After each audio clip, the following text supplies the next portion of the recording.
stage is very natural progression of all the ideas that have been, circulating in my head over the last few decades.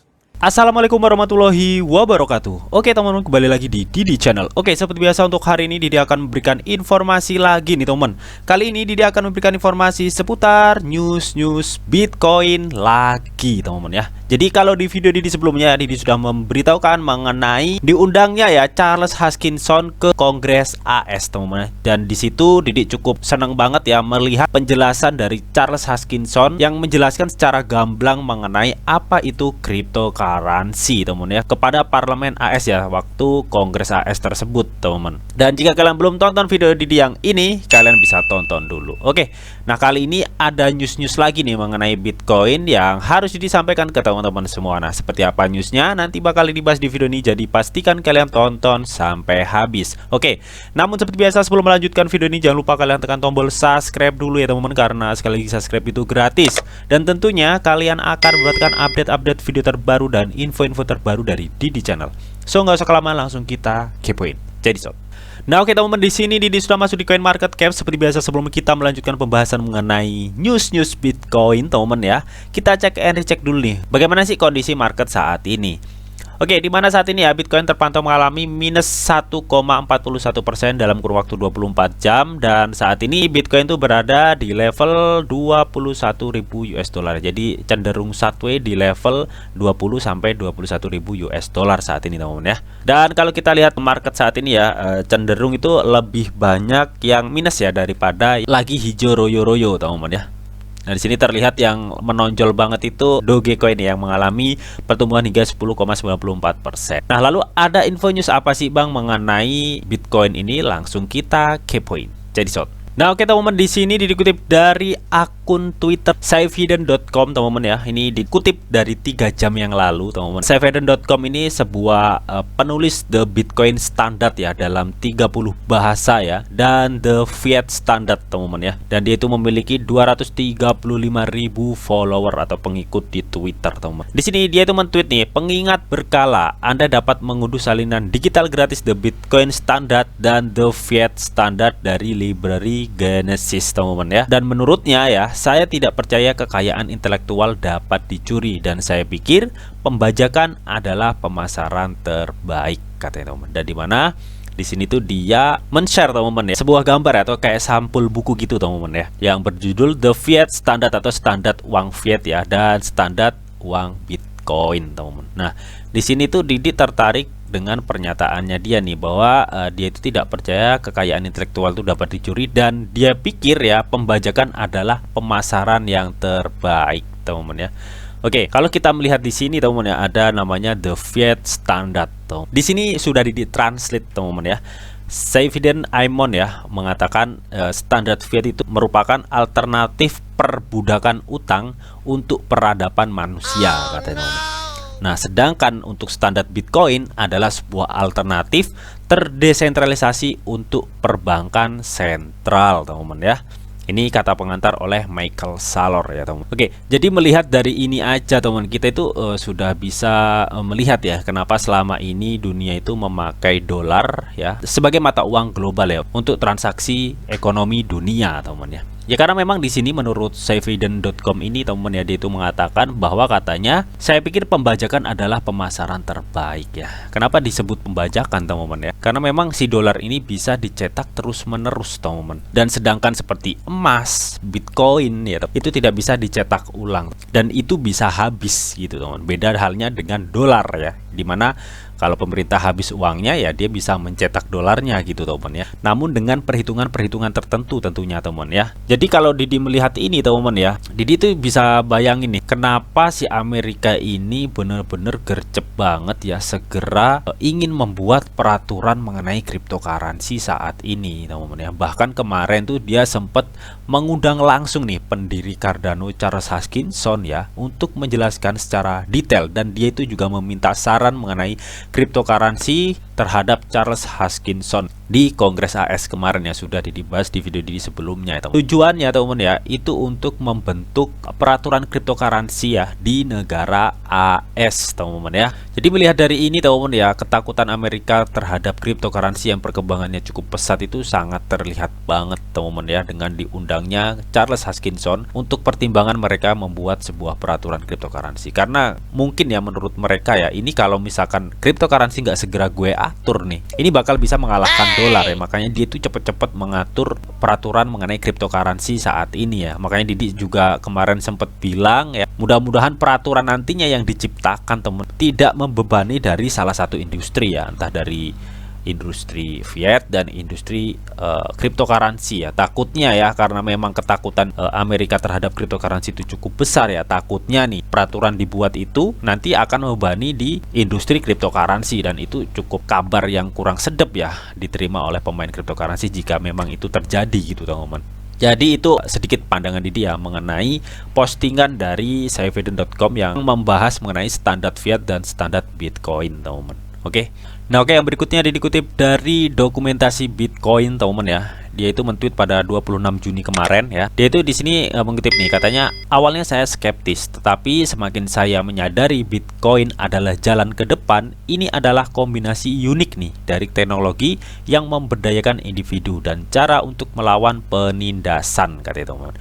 Ini menurut Grandmaster catur dunia atau yang bernama Garry Kasparov teman-teman ya, dimana dia saat ini sudah memiliki hampir 1 juta follower di Twitter ya, 995.000 follower teman-teman.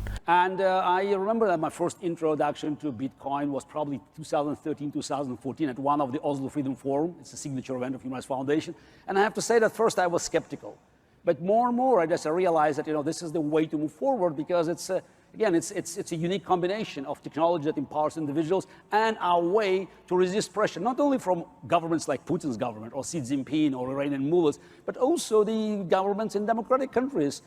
Jadi awalnya si Garry Kasparov ini sangat skeptis nih mengenai Bitcoin teman-teman ya. Namun semakin kesini semakin dia sadar nih bahwa katanya Bitcoin itu adalah jalan ke depan teman-teman ya. Dan menurut Garry juga teman-teman ya, Bitcoin ini adalah kombinasi unik antara teknologi yang bisa memberdayakan individu nih dan cara untuk melawan penindasan teman-teman ya. Oke, ini menurut Grandmaster catur Garry Kasparov teman-teman ya. Jadi seperti yang sudah ditweet oleh Saifedan teman-teman ya, dia itu mengatakan standar uang fiat itu adalah alternatif perbudakan utang untuk peradaban manusia. Nah, makanya di sini teman-teman ya, Grandmaster catur dunia atau Garry Kasparov ini mengatakan nih bahwa kombinasi unik dan teknologi yang ada di dalam Bitcoin ini teman-teman ya, ini bisa memberdayakan sebuah individu, dan katanya itu teknologi Bitcoin ini adalah cara untuk melawan penindasan tersebut teman-teman. Oke. Jadi selain banyak para pakar dan analisa skeptis ya terhadap kripto, namun gak sedikit orang yang sangat bullish terhadap Bitcoin saat ini teman-teman, karena memang histori Bitcoin itu sudah membuktikannya gitu teman. Nah, di sini dikutip dari dokumentasi Bitcoin, teman. Katanya itu harga Bitcoin tumbuh dan berputar di luar kendali, teman. Jadi kalau kalian perhatikan gambar ini, teman ya, ini adalah data perkembangan Bitcoin, teman ya, dengan mereka itu membuat siklusnya itu berputar seperti ini ya. Kalian bisa lihat semakin kesini putarannya itu juga semakin lebar dan membesar, teman-teman. Nah, ini adalah menjadi sebuah bukti ya bahwa histori Bitcoin ya mengalami tekanan yang cukup besar ya. Namun seiring perkembangnya waktu dan zaman ya, Bitcoin itu terus dan terus berkembang, malah semakin besar ya, karena memang suplai dari Bitcoin itu sudah nggak bisa dicetak lagi teman-teman ya. Beda halnya seperti uang fiat dolar teman ya, yang bisa dicetak seenak jidatnya lah teman-teman. Oke. Dan kita lihat juga adopsi Bitcoin semakin kesini juga semakin mengglobal teman-teman ya. Dan ketika suplai sedikit dan demand juga semakin banyak ya karena adopsi globalnya ya, maka hukum pasar di sini berlaku yang menyebabkan harga Bitcoin itu semakin tahun juga akan semakin besar, meskipun Bitcoin itu berulang-ulang kali ya mendapat tekanan teman-teman. Nah oke, di sini dikutip dari dokumentasi Bitcoin juga teman, pada 8 jam yang lalu dia men-tweet nih. Katanya harga mungkin berubah, tetapi keyakinan pengguna Bitcoin tidak pernah berubah. Ini dia seorang Marcus Yukso ya, adalah seorang pendiri atau CEO Morgan Creek Capital Management ya, atau pemikir alternatif tentang investasi, pendiri dan mitra Morgan Creek Digital, teman-teman ya. Dia sudah mempunyai 136 follower ya. Tahun lalu ini mungkin teman-teman ya, dia itu memberitahu pemirsa CNBC nih untuk membeli Bitcoin teman-teman, ketika sebagian besar dunia masih menertawakannya nih karena harganya turun menjadi kurang dari 8.000 US dollar ya. Ini pada tahun-tahun yang lalu teman-teman ya. Oke, misalkan para penonton CNBC ini yang benar-benar mengikuti saran Mark Yuso nih pada harga Bitcoin masih mencapai level 8.000 US dollar ya, dirasa tahun kemarin teman-teman ya sudah profit banyak nih orangnya tuh, karena harga Bitcoin mencapai level 68.000 US dollar teman-teman ya, atau tepatnya itu satu Bitcoin hampir 1 miliar cuy. Dan di sini akun dari Mark Yukso ya, pada 7 jam yang lalu dia itu men-tweet nih, saya suka ketika seorang memosting klip lama nih dan saya bisa berjalan menyusuri jalan kenangan, katanya. Jadi dia cukup senang banget ya bahwa memang perkataan dia di tahun-tahun lalu ketika Bitcoin masih 8.000 US dollar, tahun kemarin ini sudah terbukti bahwa Bitcoin sudah naik hingga 68.000 US dollar, teman-teman. Oke, nah pada 14 jam yang lalu di sini dikutip dari dokumentasi Bitcoin juga teman-teman ya, bahwa dia itu memosting perbandingan data Fear dan Greed Index teman-teman ya, antara tahun 2020 dan tahun 2022 teman-teman ya. Dimana pada tahun 2020 teman-teman ya, Bitcoin itu berada di level 21.000 US dollar teman-teman ya. Dimana data Fear dan Greed Index ini teman-teman menunjukkan bahwa statusnya itu extreme greed ya teman-teman ya, atau keserakahan ekstrim nih, yang artinya ya pada waktu tahun 2020 ya Bitcoin di level 21.000 teman-teman ya, ini statusnya itu keserakahan ekstrim terjadi ya. Para investor, entah investor retail besar teman-teman ya, pada berbondong-bondong menyerok Bitcoin di harga 21.000 US dollar. Makanya di sini statusnya extreme greed nih teman. Namun kalau kita lihat di sini teman-teman ya, pada tahun 2022 ya, di level Bitcoin yang sama di harga 21.000 US dollar teman-teman, ini statusnya malah terbalik, bahwa saat ini ya level Bitcoin 21.000 US dollar statusnya itu extreme fear ya, atau ketakutan ekstrim teman-teman ya. Nah, jadi kalau kita melihat dari perbandingan antara data Fear Greed Index di tahun 2020 dan Greed Index di tahun 2022 teman-teman ya. Jadi di sini Didi melihat ya ada dua sudut pandang perbandingan antara kedua data ini ya, di tahun 2020 dan di tahun 2022 ini teman-teman. Nah, sudut pandang yang pertama teman-teman ya, saat ini tuh banyak sekali para analisa ya atau para pakar ya skeptis mengenai kondisi market cryptocurrency saat ini ya, terutama induk kripto Bitcoin teman-teman ya, bahwa katanya yang Bitcoin itu akan mencapai 12.000, ada yang bilang Bitcoin akan mencapai 10.000, bahkan ada yang bilang juga kemarin Bitcoin itu akan menyentuh level 9 sampai 8.000 US dollar per satu keping Bitcoin teman-teman ya. Mengenai hal ini sudah dibahas di video Didi sebelumnya, kalian bisa cek-cek dah di video Didi sebelumnya yang membahas perkembangan Bitcoin teman-teman.